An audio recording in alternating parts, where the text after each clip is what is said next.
Shalom, selamat pagi. Hari ini kita memperingati hari Pentakosta atau hari yang ke-50. Dan di dalam peringatan hari Pentakosta ini kita percaya sebagaimana apa yang pernah terjadi dan dicatat di dalam Alkitab bahwa Roh Kudus dicurahkan besar-besaran. Dan janjinya berlaku hingga hari ini bahwa di akhir zaman Roh Kudus dicurahkan buat kita semuanya. Mari kita buka Alkitab kita sama-sama, Matius pasal yang ketiga. Mari kita membaca ayat yang ke-11. Ini merupakan perkataan Yohanes Pembaptis tentang Yesus. Ketika pertama kali Yohanes Pembaptis melihat Yesus, dan apa komentar Yohanes Pembaptis tentang Yesus, dan dia katakan kepada murid-muridnya atau kepada orang banyak yang hendak dibaptis pada waktu itu. Matius 3 ayat yang ke-11. Aku, maksudnya Yohanes, membaptis kamu dengan air sebagai tanda pertobatan. Tetapi ia atau Tuhan Yesus yang datang kemudian daripadaku lebih berkuasa daripadaku. Dan aku tidak layak melepaskan kasutnya. Ia akan membaptiskan kamu dengan Roh Kudus dan dengan api. Saudara-saudara, saya ingin mengajak Anda juga belajar di dalam Kisah Para Rasul pasal yang pertama ayat yang keempat. Saya bacakan dulu supaya kita melihat hubungan daripada ayat-ayat ini. Ingat, pertama kali Yohanes menubuatkan bahwa satu kali Yesus akan membaptis kita dengan baptisan api atau baptisan Roh Kudus. Dan sekarang Kisah Para Rasul pasal yang pertama ayat yang keempat dan ayat yang kelima. Pada suatu hari ketika ia, maksudnya Yesus, makan bersama-sama dengan mereka, ia melarang mereka meninggalkan Yerusalem dan menyuruh mereka tinggal di situ menantikan janji. Telah kamu dengar daripadaku, sebab Yohanes membaptis dengan air, tetapi tidak lama lagi kamu akan dibaptis dengan Roh Kudus. Ada dua baptisan yang mestinya dialami oleh kehidupan orang percaya. Baptisan yang pertama adalah baptisan air. Saya mendorong Anda semuanya, jika ada di antara Anda yang belum dibaptis air, sediakan diri Anda untuk dibaptis air. Itu merupakan tanda pertobatan, tanda kita mengikut Yesus, tanda kita percaya Yesus. Anda harus dibaptis, yaitu baptisan air. Tetapi ada baptisan yang kedua yang harusnya dimiliki oleh orang percaya. Kalau yang pertama adalah baptisan air, yang kedua adalah baptisan Roh Kudus atau baptisan api. Baptisan air dilakukan oleh pendeta, dilakukan oleh hamba Tuhan. Anda ikuti kelas pengajaran atau katekisasi, lalu kemudian Anda akan dibaptis air dengan cara diselam tentunya. Tetapi saudara, baptisan yang kedua atau baptisan Roh Kudus atau baptisan api, itu yang melakukan adalah Roh Kudus sendiri. Yang melakukan adalah Tuhan sendiri. Jadi ada dua baptisan, baptisan air, tetapi juga Tuhan ingin kita mengalami baptisan Roh Kudus. Banyak di antara kita sudah dibaptis dengan baptisan air. Tapi Tuhan ingin kita lebih lagi next level di dalam kehidupan rohani kita. Kita harus mengalami baptisan Roh Kudus atau baptisan api. Dan nanti kalau kita membaca di dalam Kisah Para Rasul pasal pertama ayat yang keempat atau ayat-ayat yang tadi sudah kita baca. Kalau Anda amati dengan teliti, itu kayaknya ada ayat yang kontradiktif. Tadi kita membaca bahwa Yesus melarang murid-murid meninggalkan Yerusalem. Jadi ceritanya Yesus hendak terangkat ke surga, tapi sebelum naik ke surga, Yesus kasih pesan kepada murid-murid. Pesan yang pertama Anda baca di dalam Matius 28, pesannya seperti ini. Pergilah, jadikanlah seluruh bangsa muridku. Anda pernah mendengar ayat itu? Itu adalah amanat agung. Kita sangat familiar dengan hal itu. Yesus berkata, pergilah, jadikanlah seluruh bangsa muridku. Tetapi ketika Yesus hendak naik ke surga, dia juga kasih pesan kepada murid-muridnya. Pesannya apa? Melarang mereka meninggalkan Yerusalem. Artinya nggak boleh pergi. Jadi heran, tadi yang pertama bilang pergilah sampai ke ujung bumi. Tapi kenapa justru di dalam Kisah Para Rasul pertama ayat yang keempat, Yesus melarang mereka pergi? Apakah ayat itu salah? Tentu saja tidak. Yang Yesus maksudkan adalah seperti ini. Jangan pergi dulu sebelum engkau dibaptis dengan baptisan Roh Kudus atau dengan baptisan api. Baru setelah dipenuhi Roh Kudus, baru setelah dibaptis Roh Kudus, pergilah, jadikanlah seluruh bangsa muridku. Karena Yesus tidak ingin muridnya pergi tanpa kuasa Roh Kudus. Itu ibarat Yesus menyuruh tentaranya pergi ke medan perang tetapi tidak membawa senjata sama sekali. Anda membayangkan tentara ketika berada di medan perang tanpa senjata, tanpa amunisi. Tentu saja tentara yang sedemikian pasti kalah. Tentara ingin menang di medan peperangan, dia harus punya senjata. Demikian juga murid-murid Yesus disuruh diam dulu di Yerusalem, menunggu Roh Kudus dicurahkan, membaptis mereka, baru kemudian mereka pergi kemanapun Tuhan utus. Artinya adalah kita semuanya orang percaya. Ketika kita rindu hidup ini berkemenangan, kita perlu mengalami baptisan Roh Kudus atau baptisan api. Saya mendorong rekan-rekan hamba Tuhan, rekan-rekan pelayan Tuhan di sini.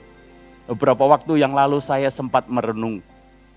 Saya beberapa kali mengamati sebuah gereja yang dipimpin oleh seorang gembala yang sederhana. Bahkan kalau saya mendengarkan khotbah daripada gembala itu, khotbahnya sangat biasa. Tidak ada yang spesial dari si gembala ketika berkhotbah.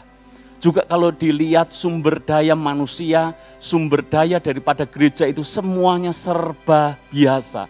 Bahkan semuanya serba terbatas. Namun saya merenung, saya bahkan bertanya kepada Tuhan. Tuhan, kenapa gereja itu pendetanya biasa, khotbahnya biasa, sumber dayanya biasa, jemaatnya juga rata-rata menengah ke bawah. Tapi kenapa gereja itu maju? Kenapa gereja itu bertumbuh? Kenapa gereja itu diberkati Tuhan luar biasa? Saya pernah saksikan kepada saudara, saya bahkan pelayanan di satu tempat, di sebuah desa. Sebuah desa yang mana ketika kami mengendarai mobil, Anda bisa bayangkan sudah mirip semi off-road. Sebab ketika saya waktu itu pakai mobil yang pendek, city car, itu bagian bawah gasruk semuanya. Ini daerah cukup pojok saudara, dari Solo 18 kilo, cukup terpencil. Tapi ketika saya masuk pertama untuk khotbah di gereja itu, saya wow. Gerejanya mungkin 2 kali lebih besar daripada gereja kita. Gerejanya full peredam, gerejanya full AC. Gerejanya bahkan punya bis di pedesaan saudara. Pendetanya sederhana. Tapi kenapa bisa maju? Kenapa bisa berkembang? Ketika ngobrol saya teringat bahwa pendeta ini selalu mengatakan di dalam pelayanan semuanya perlu mengandalkan Tuhan. Maka saya mendorong diri saya mendorong jemaat Tuhan yang melayani Tuhan. Kita tanpa Roh Kudus nggak bisa buat apa-apa. Boleh gereja punya program yang keren, boleh gereja punya metode yang bagus, boleh saya mengikuti seminar pertumbuhan gereja di sana sini, lalu kemudian saya coba copy dan saya coba paste di gereja kita, copy paste seperti itu.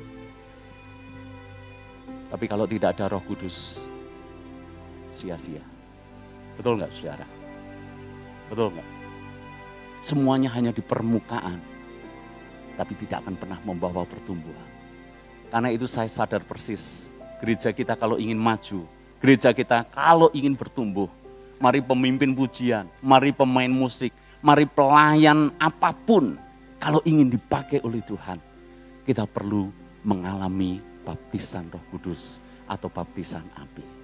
Kita ini terbatas dalam banyak hal. Khotbah sebagus apapun, kalau Roh Kudus tidak hadir, itu hanya sekedar informasi, itu hanya sekedar pengetahuan. Tetapi kalau Roh Kudus hadir, bahkan yang sederhana sekalipun, itu sanggup menyentuh, menjamah, dan mengubahkan. Yang percaya katakan amin. Dan saya berdoa gereja ini selalu mengandalkan Roh Kudus dalam segala sesuatunya. Andalkan Roh Kudus lebih dari apapun. Mari kita akan lanjutkan khotbah hari ini. Kisah Para Rasul pasal yang kedua ayat yang pertama. Pentingnya Roh Kudus atau baptisan api. Mari kita baca Kisah 2 ayat yang pertama. Ketika tiba hari Pentakosta, semua orang percaya berkumpul di satu tempat. Tiba-tiba turunlah dari langit suatu bunyi seperti tiupan angin keras yang memenuhi seluruh rumah di mana mereka duduk. Ayat 3, dan tampaklah kepada mereka lidah-lidah seperti nyala api yang bertebaran dan hinggap pada mereka masing-masing. Maka penuhlah mereka dengan Roh Kudus. Lalu mereka mulai berkata-kata dalam bahasa-bahasa lain seperti yang diberikan oleh Roh itu kepada mereka untuk mengatakannya. Ingat, firman Tuhan Alkitab kita itu ajaib. Semua yang dikatakan selalu sejalan. Yohanes berkata kepada orang-orang pada waktu itu, satu kali Yesus akan membaptis kamu dengan baptisan Roh Kudus dan baptisan api.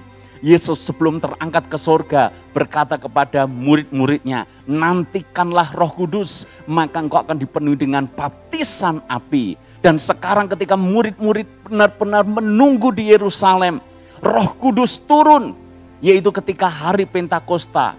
Seperti yang kita peringati tepat hari ini, Alkitab menulis tiba-tiba turun dari langit suatu bunyi seperti tiupan angin keras. Dan kemudian mereka melihat lidah-lidah seperti nyala api. Cocok sekali seperti yang dikatakan Yohanes, cocok seperti yang dikatakan Yesus. Itulah baptisan api.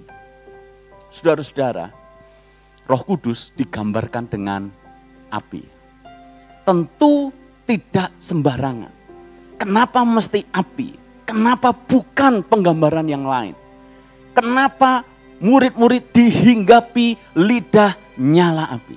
Kenapa bukan yang lain? Ternyata saya merenungkan, saya pelajari. Ada maksud Tuhan kenapa pakai api.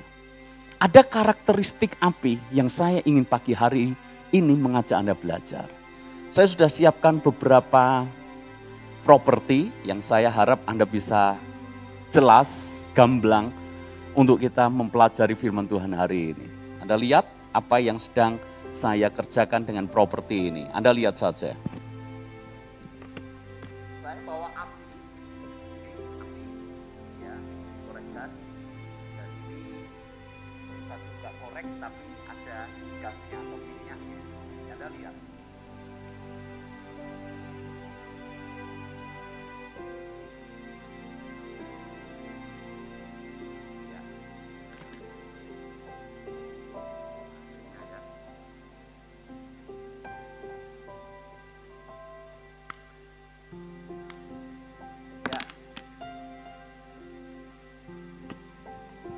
Anda coba lihat karakteristik api yang pertama. Anda lihat ya, Anda lihat. Apakah kalau saya di tengah apinya mati? Jangan ngerjain saya ya ini ya.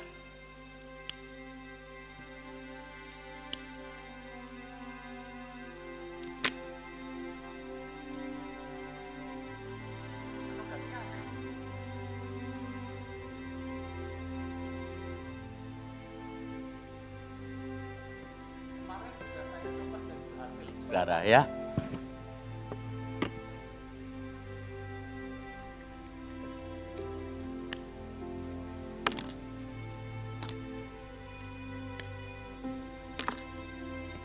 Nah, gini aja. Anda lihat karakteristik api yang pertama. Lihat yang kuning. Anda amati arahnya selalu ke atas. Betul nggak saudara? Betul? Seandainya saya taruh di samping seperti ini, arahnya kemana? Wah, untung nggak masuk TV ini. Tapi ngerti ya gambarannya ya? Jangan buat saya frustasi gara-gara properti. Seandainya saya klik seperti ini, apinya menyala ke atas. Oke? Seandainya saya taruh di samping seperti ini, ujungnya arahnya kemana? Ke atas. Jangan Anda menjawab, saya taruh di samping, ujungnya juga menyamping. Dan kemudian kalau seandainya saya taruh di bawah seperti ini, ujung atau nyala apinya menghadap ke bawah. Keliru besar. Ketika kita nyalakan api ini, maka karakteristik yang pertama, selalu nyala api itu mengarah ke atas. Api dimanapun sama. Di tempat ini saya coba sama. Nanti Anda pulang di rumah, Anda coba sama. Nanti di hutan, di benua manapun, di pedalaman manapun, karakteristik api sama. Bahkan di zaman Tuhan Yesus, di zaman sekarang, karakteristik api sama. Kalau dinyalakan, api selalu mengarah ke atas. Api tidak pernah turun ke bawah. Bahkan sekalipun dunia mencoba membawa turun ke bawah, api itu akan naik ke atas. Murid-murid jemaat mula-mula mengalami baptisan Roh Kudus. Dan apa yang terjadi? Hidup mereka selalu mengarah ke atas. Aniaya mencoba membuat mereka turun ke bawah.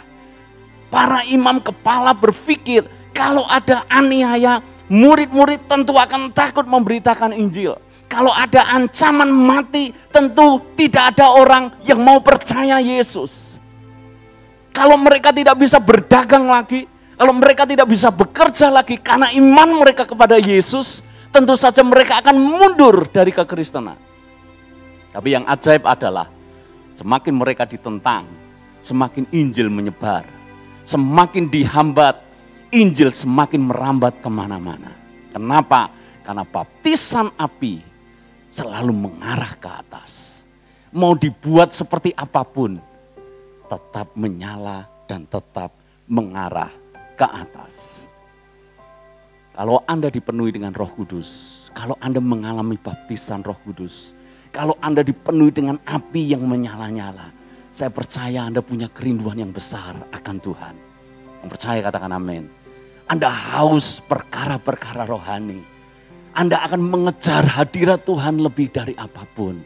Kenapa? Hidup kita penuh dengan Roh Kudus, penuh dengan api. Alkitab menulis seperti ini, sebab pikirkan perkara-perkara yang di atas dan bukan perkara-perkara yang di bawah. Apa yang Anda pikirkan terus-menerus, itu menunjukkan apa yang Anda cintai. Saya ulangi saudara, apa yang Anda pikirkan terus-menerus, itu menunjukkan apa yang Anda cintai. Apapun itu. Kalau yang ada di pikiran kita, kuliner terus, mungkin kesimpulannya sederhana. Anda suka makan. Masuk akal gak? Karena yang dipikirkan, hari ini mau makan apa? Hari ini mau makan di mana? Kalau ketemu orang yang selalu ditanya, kalau saya pergi ke kota ini, mana makanan yang paling enak? Mana resto yang paling enak? Jadi yang dipikirkan makan. Maka tidak bisa disangkal. Yang paling penting buat orang itu adalah makan. Apa yang dipikirkan terus-menerus, itu yang paling penting buat dia. Kalau Anda ketemu dengan orang yang punya hobi tertentu.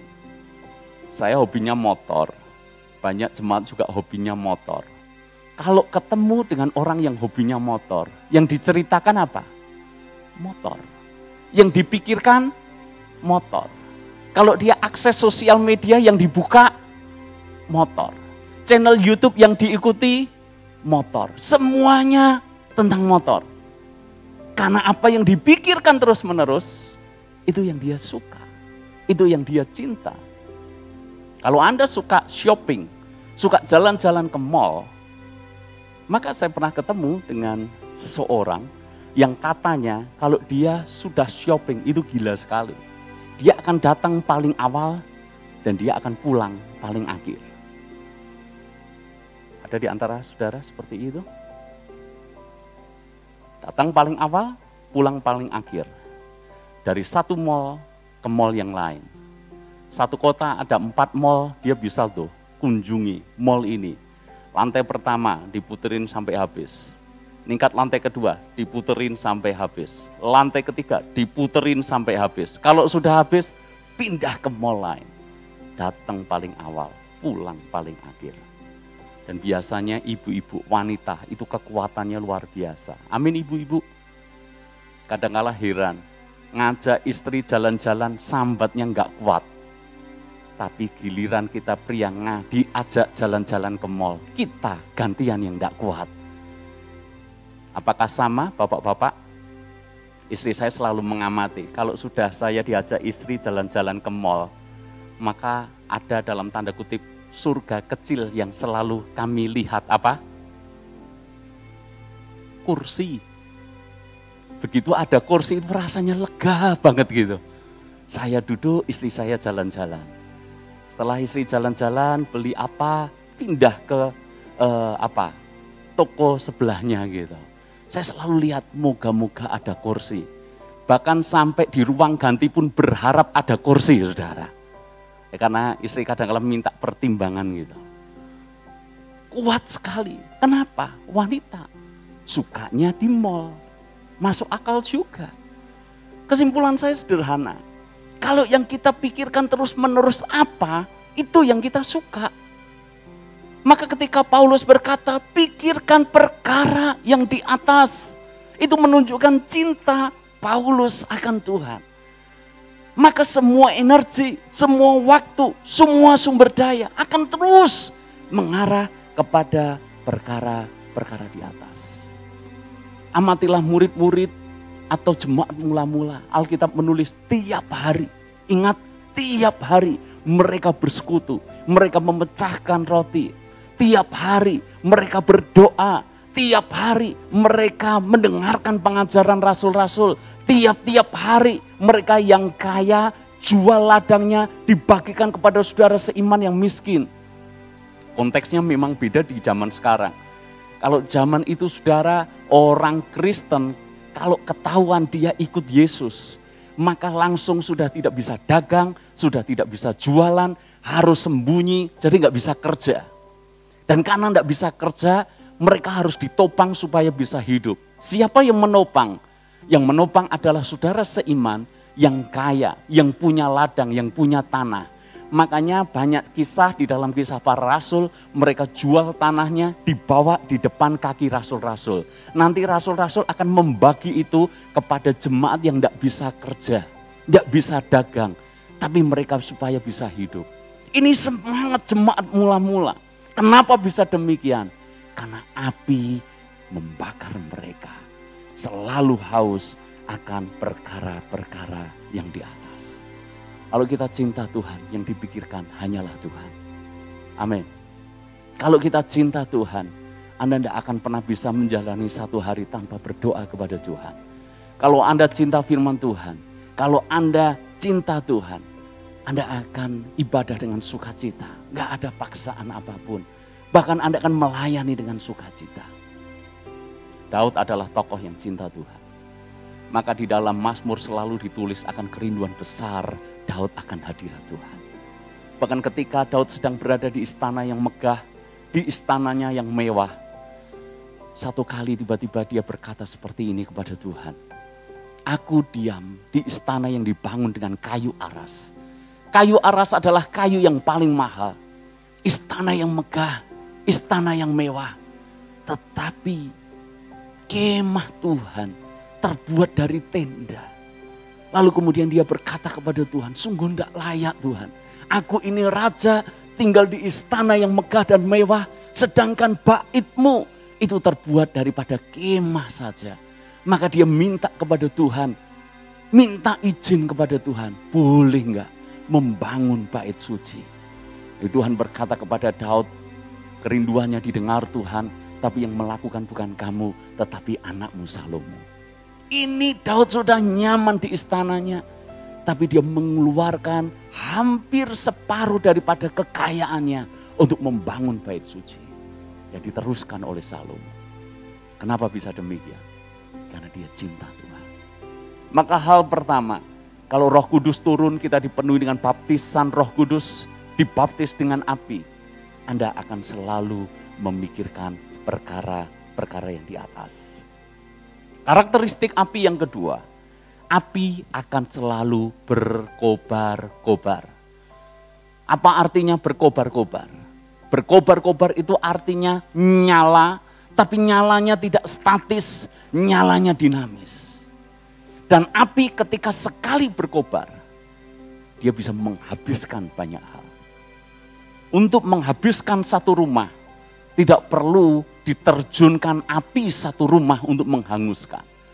Cukup satu api kecil itu bisa menghanguskan satu rumah. Menghabiskan satu rumah. Kenapa? Kobarannya itu, saudara. Kalau kobarannya ada di tempat ini, nanti bisa merembet ke kanan, ke kiri, ke atas, ke bawah. Semuanya bisa dihabiskan oleh api yang berkobar-kobar itu. Maka pengertian yang kedua, kalau baptisan api tinggal di dalam hidup kita, Anda dibaptis dengan Roh Kudus, maka Anda akan selalu bergairah, Anda selalu antusias, Anda akan selalu menyala-nyala. Makanya firman-Nya berkata, biarlah rohmu menyala-nyala dan layanilah Tuhan. Saya benar-benar rindu jemaat Tuhan selalu berkobar-kobar. Amin. Anda berkobar-kobar untuk cari Tuhan. Anda berkobar-kobar untuk berdoa. Anda berkobar-kobar untuk baca firman. Anda berkobar-kobar untuk ibadah. Ibadah tidak harus ada paksaan. Tapi Anda berkobar-kobar karena ada kerinduan yang besar. Anda bahkan berkobar-kobar untuk melayani Tuhan. Saya sangat senang mengapresiasi buat Anda yang berkata, saya bisa lakukan apa untuk pekerjaan Tuhan. Saya bisa lakukan apa untuk melayani Tuhan. Saya mendorong Anda semuanya untuk dikobarkan dengan Roh Kudus. Dan mari kita melayani Tuhan. Ini jemaat yang hidup. Tidak peduli pelayanannya mungkin kecil, pelayanannya remeh. Tidak harus tampak di depan seperti ini. Tetapi Anda rindu hal sekecil apapun. Anda lakukan yang terbaik untuk Tuhan. Itu artinya ada kobaran api di dalam kehidupan kita. Dan satu hal yang saya yakini seperti ini. Semua yang hebat itu selalu hasil daripada sebuah passion yang kuat. Kobaran yang kuat. Sebutkan apapun. Buat yang suka musik. Musik yang hebat tidak pernah diciptakan oleh orang yang punya passion biasa-biasa. Enggak akan pernah. Hanya orang yang punya passion yang besar, punya passion yang kuat terhadap musik, baru dia bisa ciptakan musik yang hebat. Penulis yang hebat biasanya adalah penulis yang berkobar-kobar. Penulis yang punya passion yang kuat. Dalam hal apapun. Film yang hebat tidak pernah diciptakan oleh orang biasa. Film yang hebat biasanya diciptakan oleh orang yang memang punya passion yang kuat terhadap dunia perfilman. Semua yang dipikirkan hanya film. Semuanya film, film, film, dan film. Bisnis yang hebat, perusahaan yang hebat bisa terwujud karena ada orang yang punya passion yang kuat di dalam bisnis itu.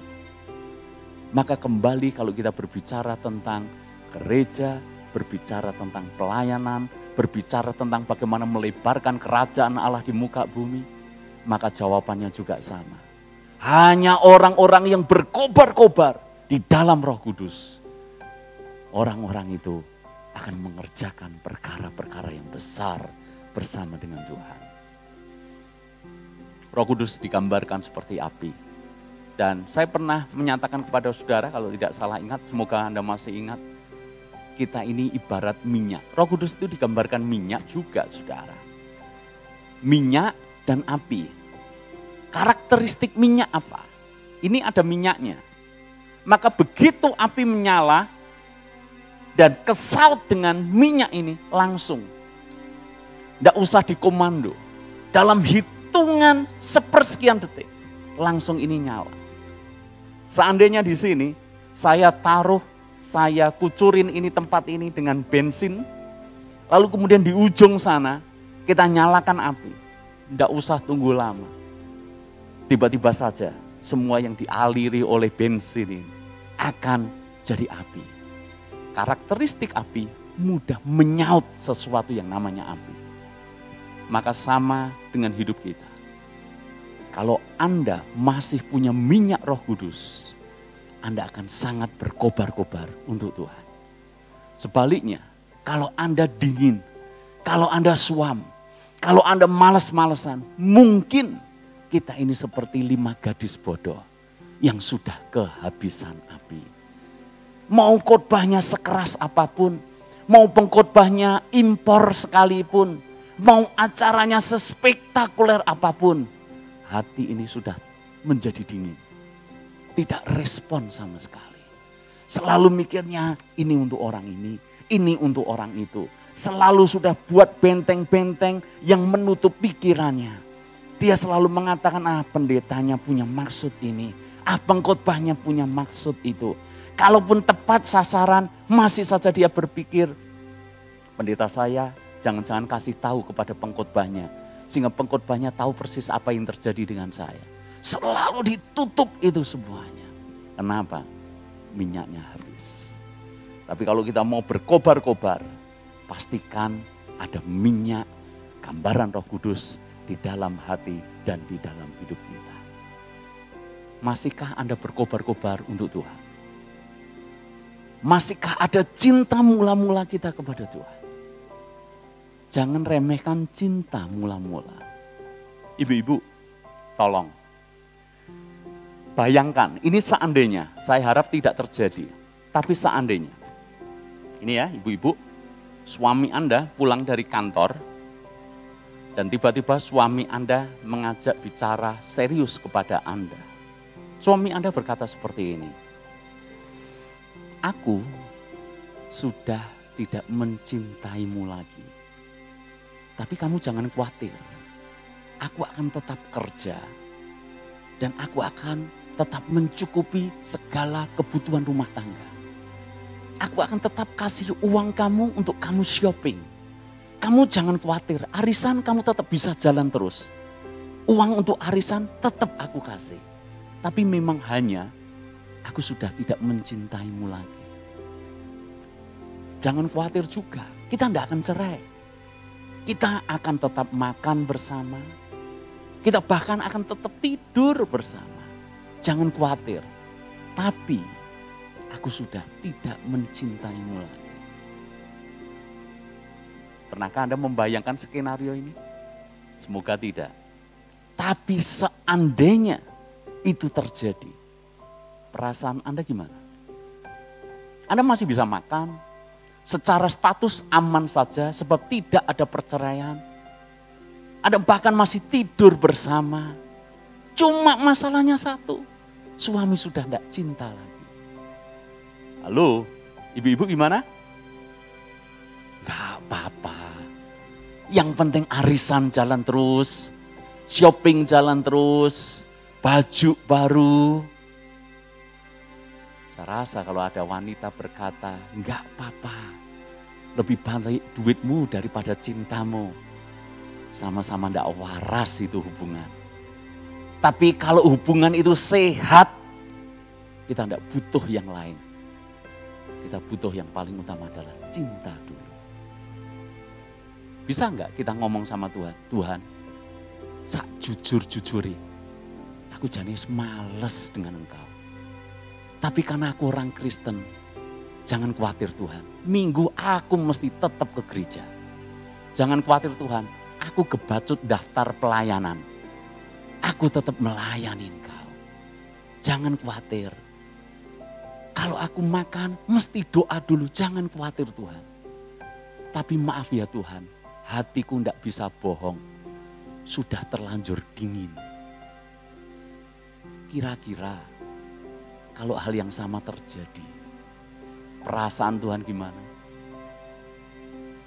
Jangan anggap enteng, jangan anggap Tuhan, yang penting ya nak, minggu datang ke gereja. Yang penting ya pelayanan, yang penting ya kasih persembahan, cukup. Enggak, yang Tuhan mau hati kita. Karena Wahyu menulis nubuatan tentang jemaat Efesus. Wahyu 2 ayat yang pertama. Ya ini dadak saudara, saya ingat ayatnya, mungkin multimedia bisa bantu. Wahyu 2 ayat yang pertama. Saya bicara soal api, saya bicara soal berkobar-kobar, saya berbicara soal cinta yang kuat akan Tuhan. Wahyu 2 ayat pertama. Tuliskanlah kepada malaikat jemaat di Efesus. Inilah firman dari Dia yang memegang ketujuh bintang itu di tangan kanannya dan berjalan di antara ketujuh kaki dian emas itu. Tuhan berkata, aku tahu segala pekerjaanmu. Berarti tetap ke gereja, berarti tetap melayani. Baik jerih payahmu, masih tetap memberi, masih tetap lakukan ini dan itu. Maupun ketekunanmu, tekun loh saudara, tiap minggu hadir, tidak pernah absen. Aku tahu bahwa engkau tidak dapat sabar terhadap orang-orang jahat, bahwa engkau telah mencobai mereka yang menyebut dirinya rasul, tetapi yang sebenarnya tidak demikian, bahwa engkau telah mendapati mereka pendusta. Dan hebatnya, dan engkau tetap sabar dan menderita oleh karena namaku. Hebat ini, sabar, menderita karena jadi orang Kristen enggak apa-apa. Dan engkau tidak kenal lelah. Kurang apa saudara? Melayani Tuhan terus. Ayat 4. Namun demikian, aku mencela engkau karena engkau telah meninggalkan kasihmu yang semula. Sebab itu ingatlah betapa ceteknya, betapa dangkalnya. Enggak, Tuhan berkata betapa dalamnya engkau telah jatuh. Dosa yang paling bahaya yang tanpa kita sadari adalah kita kehilangan cinta kita akan Tuhan. Sebab dosa yang satu ini bahkan kita sering tidak menyadarinya. Karena kita masih Kristen, kita masih melayani, kita masih memberi. Secara status semuanya orang tahu kita orang Kristen. Tapi kalau kehilangan cinta kita akan Tuhan, Tuhan menganggap kita dalam sekali jatuh. Karena itu saudara, kobarkan api di dalam hati dan hidup kita. Api itu enggak boleh padam. Jangan sampai kita kehilangan kasih yang mula-mula kita kepada Tuhan. Dulu Anda melayani Tuhan, dulu Anda menggebu-gebu dengan Tuhan, dulu Anda begitu haus akan Tuhan, dulu Anda begitu cinta akan Tuhan, apapun Anda kasih untuk Tuhan. Pertanyaan saya malam hari ini atau pagi hari ini, apakah Anda masih punya cinta yang sama besarnya? Apakah Anda punya keberanian dengan Tuhan masih sama? Apakah Anda punya antusias sama? Ataukah hanya di permukaan saja, tapi hati ini sudah kehilangan cinta? Bagaimana supaya kita terus mengalami Roh Kudus? Saya akan tutup dengan poin ini. Yang pertama, Paulus memberikan nasihat di dalam 1 Tesalonika 5 ayat yang ke-19. Janganlah padamkan roh, sesingkat itu. Jadi baptisan api, Roh Kudus yang harusnya berkobar-kobar. Jangan padamkan itu. Apa yang bisa membuat padam? Banyak hal. Kadangkala tanpa disadari, rutinitas itu bisa memadamkan roh kita. Sebagaimana yang tertulis kepada jemaat Efesus, mereka rutin tetap ibadah, tapi padam apinya. Anda berada di lingkungan yang tidak sehat, itu bisa membuat kehidupan rohani kita padam. Namun yang terlebih lagi seringkali terjadi, karena kita tidak intim dengan Roh Kudus. Saya akhiri dengan ini, kita perlu intim dengan Roh Kudus. Amin. Karena tubuhmu, hidupmu, itu bait Roh Kudus. Saya ajak kita baca ayat yang terakhir, 1 Korintus 6 ayat yang ke-19. 1 Korintus 6 ayat yang ke-19. Saya bacakan buat saudara. Atau tidak tahukah kamu bahwa tubuhmu adalah bait Roh Kudus yang diam di dalam kamu. Roh Kudus yang kamu peroleh dari Allah dan bahwa kamu bukan milik kamu sendiri. Sebab kamu telah dibeli dan harganya telah lunas dibayar. Karena itu muliakanlah Allah dengan tubuhmu. Kita ini bait Roh Kudus. Api Roh Kudus tinggal di dalam hidup kita. Saya kasih sebuah penggambaran. Penggambaran ini sederhana, tapi berharap Anda bisa menangkap apa yang saya gambarkan. Saya ingin Anda diskusi atau saya ingin kita interaksi pagi hari ini. Kalau saya kasih pertanyaan, tolong dijawab. Karena saya ingin benar-benar Anda menangkap apa yang saya hendak harapkan ini terjadi kepada Anda. Gereja kita, saudara, sedang bergumul untuk membangun. Kita butuh dana yang besar tentunya. Tanah masih kurang sekitar berapa? 600-an. Dan kita harus mempersiapkan pembangunan gereja. Dan kita butuh uang, kita butuh dana. Dan kemarin saya punya ide, saudara. Saya minta persetujuan Anda. Kalau Anda setuju, kita jalan. Bagaimana supaya gereja punya dana, duit tambahan untuk kita bisa membangun. Idenya gini, gereja kita itu kan dipakai, gedung ini maksudnya, kan dipakai hanya di hari Minggu dan di hari Sabtu. Jumat ya dipakai 1-2 jam untuk latihan. Tapi Senin sampai Kamis kosong. Lumayan, ada 4-5 hari. Atau nanti mungkin latihannya digabung Sabtu sekalian. Sehingga Jumatnya kosong. Nah, saya punya ide. Setuju enggak? Seandainya, saya tawarkan dulu kepada saudara. Karena ini kan sama-sama saudara. Setuju enggak? Seandainya kita jadikan saja gedung ini sebagai tempat hiburan malam di hari Senin sampai Jumat. Setuju enggak? Dibikin kayak klub malam gitu loh saudara. Hah? Loh ini ide bagus loh saudara. Sebab nanti mungkin saya teman-teman bisa promosikan. Ya karena kan barusan ada klub malam yang pengen bangun di demo kan. Lah kalau bangunnya di sini kan aman. Di luar kan kelihatan gereja. Ayo siapa setuju? Duitnya lumayan. Ibu setuju? Jangan ya Bu ya. Loh duitnya tambah-tambah untuk bangun Bu. Setuju gak?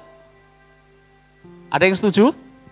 Ini yang umurnya sepuh-sepuh ini saya belum apa-apa sudah gedek-gedek saudara ya. Saya tanya yang muda-muda, yang pikirannya, wawasannya luas. Setuju gak? Enggak juga. Loh, pilih Senin sampai Kamis dibiarkan gedung ini kosong. Atau disewakan klub malam, pilih mana? Ini kan lightingnya sudah kayak dangdutan gini saudara.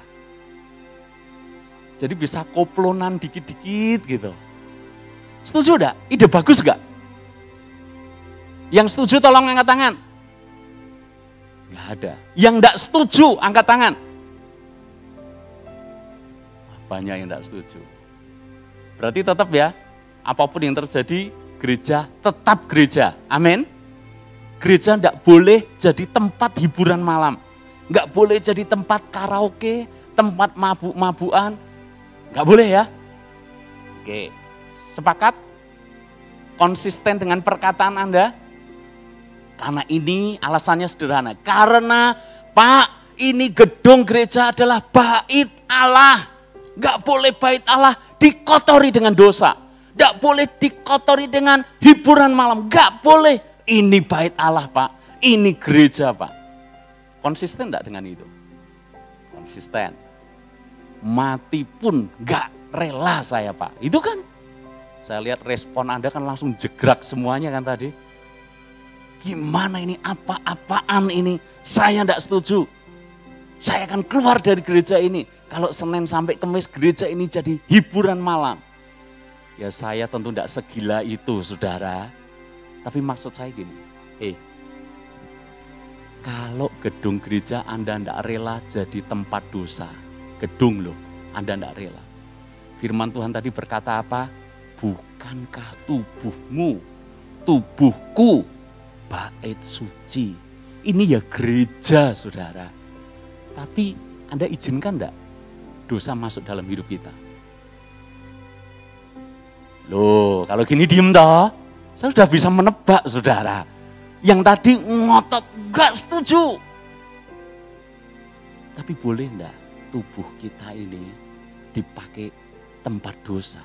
Boleh enggak? Roh Kudus berdiam loh. Buat pornografi, boleh enggak? Buat percabulan, buat perzinahan, buat perselingkuhan, boleh enggak? Untuk umpatan, omong kotor, pikiran kotor, boleh enggak? Kalau gereja seandainya saya usulkan itu Anda protes semuanya. Enggak boleh Pak, ini tempat suci. Kenapa kita enggak konsisten dengan hidup kita sendiri? Hidup kita ini baitnya Roh Kudus. Masa kita tega? Kalau kita lihat gambar-gambar porno, Roh Kudus dalam tanda kutip kita paksakan untuk melihat juga kan? Kok bisa kita selingkuh? Kita berzina, kok tega saudara? Ingat, bait Roh Kudus adalah kita. Maka kalau mau intim dengan Roh Kudus ini sudah ada dalam hati saudara. Lepas Anda sudah dibaptis Roh Kudus atau tidak, minggu kemarin saya berkata setiap orang percaya sudah menerima Roh Kudus, tubuh kita adalah bait Roh Kudus. Buat Roh Kudus kerasan tinggal di dalam hati kita. Bagaimana mungkin Roh Kudus kerasan? Kalau kita sukanya gosip, kalau sukanya kita memfitnah, kalau sukanya kita merancangkan hal-hal yang jahat. Bagaimana Roh Kudus betah? Kalau kita kerjanya penuh dengan kejahatan, penuh dengan kecurangan. Bagaimana Roh Kudus betah? Sebagaimana Yesus marah ketika bait Allah dipakai tempat berjualan, dipakai tempat perampokan. Karena umat Tuhan ketika hendak mempersembahkan korban, ada konspirasi yang terjadi di antara pedagang dan imam-imam. Imam-imam akan mengatakan, ini domba cacat, ini persembahan gak baik, kami gak bisa pakai itu. Kalau kamu mau mempersembahkan korban, ini gak bisa pakai, kamu beli aja ke pedagang itu. Itu barangnya bagus-bagus. Maka umat Tuhan terpaksa membeli domba yang dijual pedagang. Dan itu baru dipersembahkan ke Tuhan. Lalu kemudian pedagang kasih persenan kepada imamnya. Terjadi konspirasi di rumah Tuhan. Yesus tahu itu, marah besar. Dijungkir balikkan meja-meja pedagang itu. Dan dia berkata, mengapa bait suci rumah Bapakku dijadikan sarang perampok? Sama kan konsepnya? Tuhan tidak setuju apa yang suci ini dikotori. Hati kita, hidup kita, bukankah bait Roh Kudus? Kalau mau intim dengan Roh Kudus dan kobaran api itu terus menyala-nyala, jaga bait Roh Kudus ini. Amin. Saya berdoa hari ini kobaran api yang dulu mungkin padam, hari ini menyala-nyala lagi. Cinta kita yang dulu pudar, hari ini dibangkitkan lagi. Kita jadi orang yang mengasihi Tuhan lebih daripada apapun. Kita selalu memikirkan perkara-perkara yang di atas. Saya singkat ada 3 hal sebagai konklusi atau kesimpulan. Yang pertama, Roh Kudus rindu untuk membaptis, memenuhi kita dengan apinya. Sehingga kita selalu memikirkan perkara-perkara rohani, perkara-perkara di atas. Hal yang kedua, kalau engkau punya cadangan minyak, maka begitu engkau mendengar perkara-perkara di atas, engkau meresponi dengan cepat.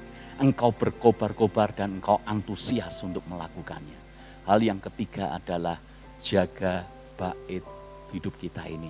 Karena Roh Kudus tinggal di dalam hidup kita. Tuhan berkati kita semuanya. Mari kita menyiapkan hati kita semuanya untuk masuk di dalam hadirat Tuhan lebih lagi. Mari kita bangkit berdiri bersama-sama.